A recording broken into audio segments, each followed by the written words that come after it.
Hey there, welcome back to another video. Now, many of you may be attempting obbies or trying to grind them. If you're struggling with it, I've got some strategies in place that I always use and many other people also do in order to beat obbies faster and easier.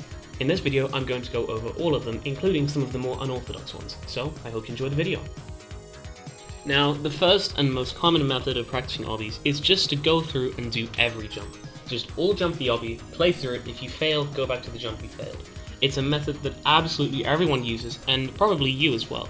However, there are some caveats to it and extra steps you can take to ensure that you learn the obby faster. One thing I like to do is keep track of how many attempts the average jump takes me to do.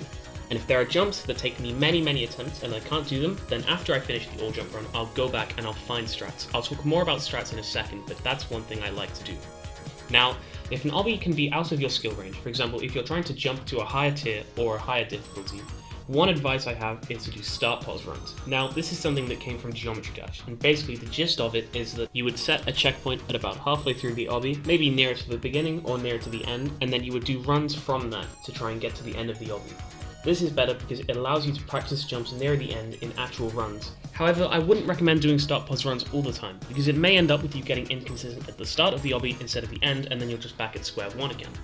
Now, the best way, ironically, to practice obbies is to strap-bind. Now, a lot of obbies will be a lot more difficult for you if you don't have consistent ways of doing each jump. So one thing I would recommend is after you've got a little bit of progress, or you've all jumped it a few times, is to go through and find strats for the jumps that you struggle the most with. There is almost certainly either an alignment or a trick you can use to make jumps easier for yourself. For example, if you're struggling particularly on a truss jump, one thing you could do is go through and try and find something you can align with to make jumping from one truss to the other much easier. This is a strategy used by all top obby players, so you should implement it into your practice as well if you want to succeed in obbying. Now, the last thing I would recommend when you're playing obbies is to make sure you have a good mindset when you're playing and practicing. If you go into an obby and you've had a shit day, or you're feeling miserable, or you don't want to play that obby, don't do it. You're just going to want to not play it even more. You're going to get turned off from that obby after a little bit of practicing. Always go into an obby with a good mindset. If you're really not enjoying the obby, just drop it unless you're really close to finishing it. If you're trying to practice an obby and you're not enjoying it, take a step back and work out why. Maybe it's your lack of strat, or maybe you're just not good enough for that obby yet. If that's the case, drop it and move on to something else. I'm not saying to be a quitter, but make sure to be smart with how you practice your obbies.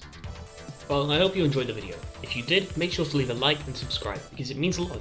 Thank you very much, and good luck with your obbies.